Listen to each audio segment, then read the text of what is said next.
Philadelphia, high summer, 1776.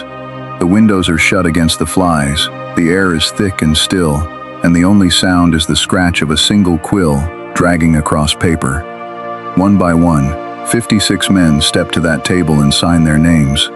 And every one of them knows exactly what he is doing, because the words on that page declare that 13 colonies no longer belong to the King of England, and under English law, that is treason. Not a fine, not a prison cell, the rope. They sign anyway. Now, hold on to one of them.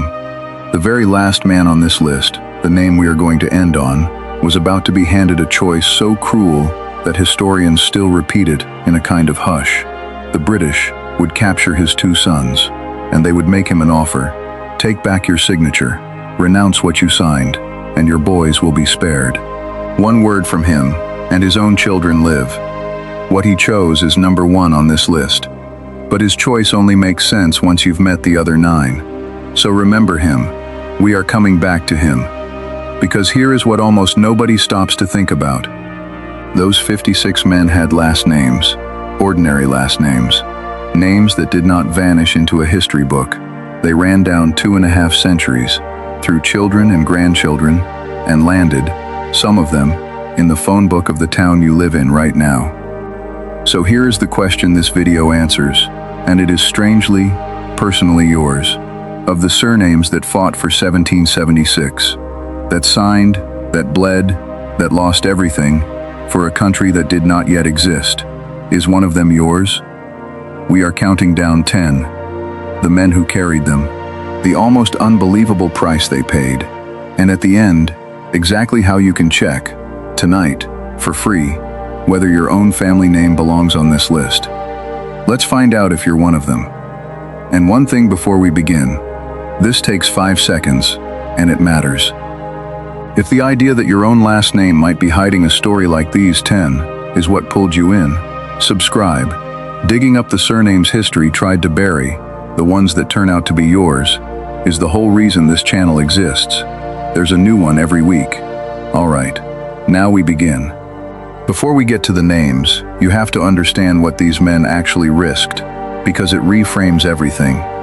We tend to picture the signers as safe, powerful, wealthy gentlemen. Some were wealthy. That only meant they had more to lose. When they pledged in the last line of the Declaration, our lives, our fortunes, and our sacred honor, that was not poetry. It was an itemized list of what the British could take from them, and the British took all 3. Of those 56 men, roughly 9 died during the war, from wounds or hardship. 5 were captured and treated brutally as traitors. Around a dozen had their homes deliberately ransacked or burned to the ground. About 17 were financially ruined, men who had started as some of the richest in America and ended penniless. Several lost sons, some lost everything and everyone. And not one of them recanted, not one signer, under all of that pressure, publicly took his signature back. And here's the thing people get wrong about them. We imagine a room full of identical powdered wig aristocrats. It wasn't. One of the men on this list was a working New Jersey farmer. Another was a country doctor. Another was a merchant. Another a soldier barely into his 30s. They were a cross-section of ordinary colonial life, which is exactly why their names are so ordinary and so common today. These were not exotic dynasties. They were the kinds of families that turn into the kinds of families that become yours. Now here is the number that makes this personal. Today, the Sons of the American Revolution, the Lineage Society for Proven Descendants of Patriots, estimates that only about 7 in every 10,000 Americans have actually proven they descend from a revolutionary patriot. 7 in 10,000, and yet the real number of people who carry that blood and simply never traced it is vastly higher. Presidents have descended from these men, so have generals. That could be your line, sitting undiscovered in your family tree right now. One quick thing before we start the countdown. If a video that tells you whether your own name fought for 1776 is worth 2 seconds to you, hit the like button and drop your surname in the comments. I read them, and I'll tell you if it shows up in our research. Now, number 10. At number 10, Hall. Lyman Hall was a doctor and a minister who settled in the colony of Georgia. and he became one of Georgia's signers of the Declaration of Independence. Georgia was one of the most exposed, most vulnerable colonies in the war, close to British strongholds, hard to defend. And when the British swept into Georgia, they did not forget the men who had signed against their king. Hall's property was burned. He was formally charged with treason by the crown, and he was forced to flee his own home, becoming a wanted man in the colony he had helped send to war. He spent years displaced, his estate in ashes, before he could return and rebuild. And yet Hall is not a rare, exotic surname you'd never encounter. It is one of the most common surnames in the entire English-speaking world. There are hundreds of thousands of Halls in America today. Most of them have no idea that one of the men who carried their name put it on the founding document of the country and lost his home for it. Remember this as we go, because it's the thread running through all 10. DNA can't tell you if you descend from Lyman Hall. A test can tell you that you have British Isles ancestry. It cannot connect you to one specific man in Georgia in 1776. Only the paper trail can do that. Hold that thought. Number 9. Number 9. Floyd. William Floyd was a signer from New York, specifically from Long Island. And Long Island had a very particular misfortune in this war. The British captured it early and held it for years, which meant that the moment William Floyd signed the Declaration, he handed the enemy his own home address. The British occupied Floyd's estate for roughly 7 years. 7 years. His family was driven off their own land and forced to flee across the water to Connecticut as refugees. For most of the entire war, one of the men who signed America into existence could not set foot in his own house because enemy soldiers were living in it. Floyd survived, returned, and rebuilt after the war, one of the lucky ones who lived to see the country he'd risked everything for. But for 7 years, the price of his signature was exile from his own front door. Floyd is a solidly common American surname, especially across the South and the Appalachian states. If it's your name, the paper trail is worth pulling, because the man who carried it into 1776 spent the war as a refugee from his own home. Number 8. Number 8. Walton. George Walton was another of Georgia's signers, and one of the youngest men to sign the Declaration. He was likely still in his early 30s, but Walton didn't just sign and step back. He took up arms. When the British attacked Savannah, Walton was there, serving as a militia colonel. In the fighting, he was struck by a musket ball that shattered his thigh, fell from his horse, and was captured by the British. As a signer of the Declaration, he was an especially valuable prisoner, a traitor they'd caught in the act. He was held as a prisoner of war before he was eventually exchanged. So Walton is not just a signature on a page. He is a wounded soldier, captured on a battlefield, defending a city for a country a few years old. He recovered, and went on to become a governor of Georgia and a United States senator. Walton is a widespread American surname. You'll find it in every region of the country.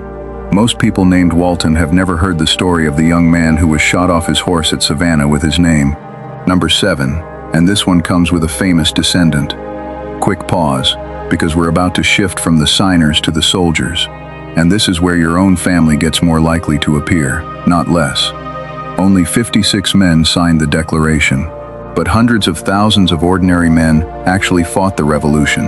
In the Continental Army, in the state lines, in the local militias, farmers, blacksmiths, teenagers, men in their late teens and early 20s, born in the 1750s, carrying last names that are extremely common today. Your odds of descending from one of those soldiers are far higher than your odds of descending from a signer. And I'll say it again, because it's the honest center of this whole video. No DNA test on Earth can prove you descend from a specific 1776 soldier. DNA can hint at where your deep ancestry sits. The connection to an actual patriot lives in the paper. Pension files, muster rolls, service records.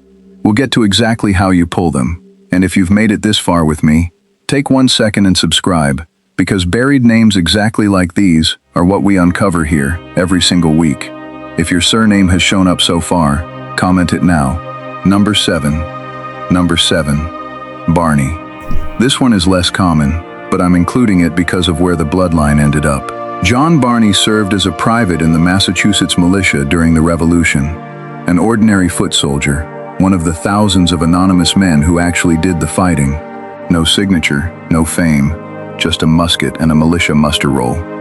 And according to genealogical research, that ordinary private, John Barney, is a direct ancestor of one of the most famous American generals of the 20th century, Douglas MacArthur. The commander who accepted Japan's surrender at the end of the Second World War carried, in his own bloodline, a Massachusetts militia private from the Revolution. That is the whole point of this list. The blood of 1776 did not stay in marble monuments. It ran forward, quietly, through ordinary names, and surfaced in extraordinary people generations later, and in a lot of completely ordinary people too, who simply never checked. If your name is Barney, that's a paper trail genuinely worth pulling. Number 6, and another famous descendant. Number 6, Young. Young is one of the most common surnames in America. Hundreds of thousands of people carry it. And it too runs straight back into the Revolution and forward into modern American history. Genealogical research traces the family of the late Senator John McCain back to a revolutionary ancestor named John Young, described as a militia captain who served during the war and was connected to George Washington's circle, a 20th and 21st century United States senator and presidential candidate, carrying a revolutionary officer in his direct line. And that is what makes Young such a striking name to land on. It is everywhere. It is probably in your own extended family somewhere. And for the McCains, tracing that ordinary common surname backward led all the way to a man who served under Washington. The Sons of the American Revolution counts 16 U.S. presidents among its proven descendants, along with figures as unlikely as Winston Churchill. These bloodlines are not rare, they're just unmapped. Number 5. Number 5. Morris. Robert Morris signed both the Declaration of Independence and later, the Constitution, one of the very few men to sign both. But his real weapon in the Revolution wasn't a musket, it was money. He is remembered as the Financier of the Revolution, the man who, at the most desperate moments, put his own personal credit and his own fortune on the line to keep Washington's army fed, paid, and armed. There were points where the American cause was, quite literally, floated on Robert Morris's signature. And here is the tragedy. After the war, after giving so much to build the country, Morris gambled on Western land, the deals collapsed, and one of the wealthiest men in America was ruined. He spent more than 3 years in a debtor's prison. The man who had bankrolled the birth of the United States died in obscurity and near poverty. Morris is a very common surname across America and the British Isles. If it's yours, the man who carried it into the Revolution helped pay for the country's independence with his own money and was destroyed by the aftermath. Number 4. Number 4. Nelson. Thomas Nelson Jr. was a signer from Virginia, and he didn't stop at signing. He became a general in the Virginia militia and led troops in the field, including at the decisive siege of Yorktown, the battle that effectively won the war. Nelson used his own personal fortune to help fund Virginia's war effort, raising money on his own credit that he was never fully repaid. He died years later heavily in debt, his wealth spent on the Revolution. And there is a legend about Nelson at the siege of Yorktown, and I'll tell it to you the way it has come down through the centuries. Because whether or not every detail is exactly true, it tells you precisely who this man was. They say the British general had seized Nelson's own grand house and turned it into his headquarters. And they say that Nelson, looking out over the battlefield at his own home full of enemy officers, turned to his gunners and told them to open fire on it, on his own house. Some versions of the story swear he offered a reward to the first man who could put a cannonball through his own roof. Picture giving that order, willing to watch everything you own reduced to rubble rather than let it shelter the enemy for one more night. Nelson is a widespread, extremely common surname. The man who carried it into 1776 spent his fortune, wrecked his health, and pointed the cannons, by legend, at his own front door. Number 3. Number 3. Hart. John Hart was a New Jersey farmer, not an aristocrat, not a financier, a working landowner, and he signed the Declaration of Independence as a delegate from New Jersey. New Jersey then became one of the most fought-over pieces of ground in the entire war, with British and American armies crossing it again and again. When the British and their Hessian troops moved through his region, Hart was a marked man. His farm was raided and damaged, and an older man by then, he was forced to flee, hiding out, according to the accounts, in the woods and countryside, moving from place to place to avoid capture, unable to safely return home. Hart died in 1779. He did not live to see the victory at Yorktown. He did not live to see the country he'd signed for actually win its freedom. He signed, he lost his peace and his farm, he hid like a fugitive in his own state, and he died before the ending he'd risked everything for ever arrived. Hart is a common, everyday American surname. Number 2, and this one is about a wife. Number 2, Lewis. Francis Lewis was a signer from New York, a successful merchant, and the British made an example of his family in a way that is genuinely hard to hear. When the British seized his area, they destroyed Lewis's estate, and they captured his wife. She was held by the British in harsh conditions, imprisoned, according to the accounts, with little regard for her health or comfort, as punishment for who her husband was and what he had signed. By the time arrangements were made for her release, her health had been broken by the ordeal, and she died not long after. Think about what that means. Francis Lewis put his name on the declaration, and the price was collected not only from him, but from his wife, who paid with her life for a document she never signed. Lewis kept going. He did not recant. Lewis is one of the most common surnames in the United States. Hundreds of thousands of Americans carry it.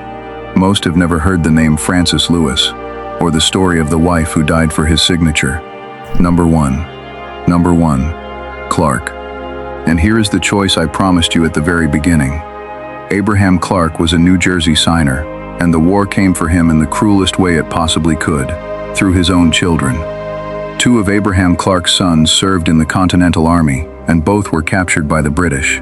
One of them was thrown into the most infamous place in the entire Revolution, the prison ship Jersey, rotting at anchor in New York Harbor. Picture that hulk in the water, a floating tomb, where thousands of American prisoners died in the dark below deck, of disease and starvation and neglect. By some accounts, more Americans died in those ships than fell on every battlefield of the war combined. And then came the offer. The British, so the story goes, sent word to Clark, recant.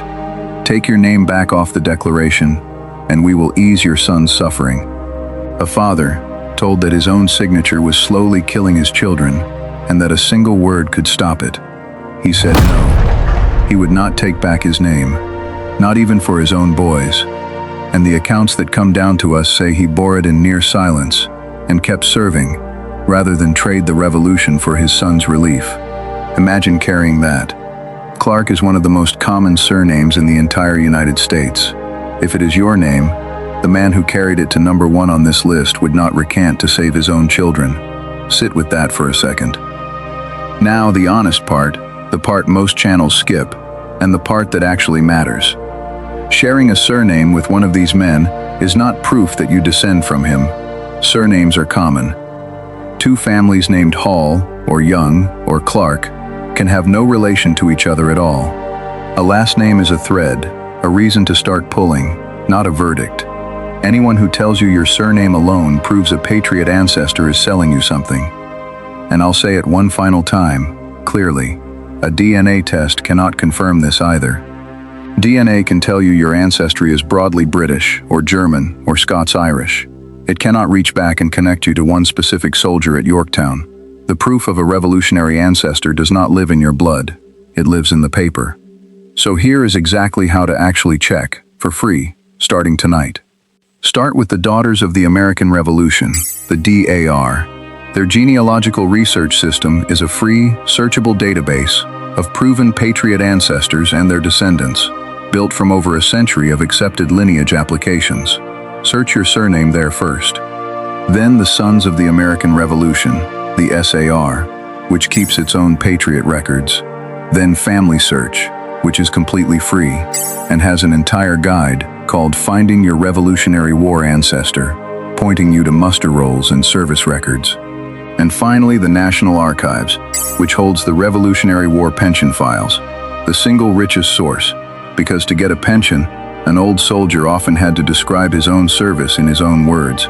Some of those files are the actual voice of a 1776 soldier, telling you what he did. You put your surname in, you work backward generation by generation, and you find out whether the thread is real. 250 years ago, ordinary men with ordinary last names committed treason against an empire and paid for it with their homes, their fortunes, their wives, their sons, and in some cases, their lives. And they did not take it back. America is marking its 250th birthday right now. There will never be a better moment to find out whether your own name is stitched into that founding. Whether, somewhere back down your line, there is a soldier, a signer, a farmer with a musket, who carried the name you carry today. So tell me, did your surname make this list? Comment it below, and if it did, go pull the thread tonight and tell us what you find. Some of you are going to discover a patriot in your tree that nobody in your family ever knew was there. And subscribe, because next time we're counting down another set of surnames history nearly erased, and one of them might be yours too.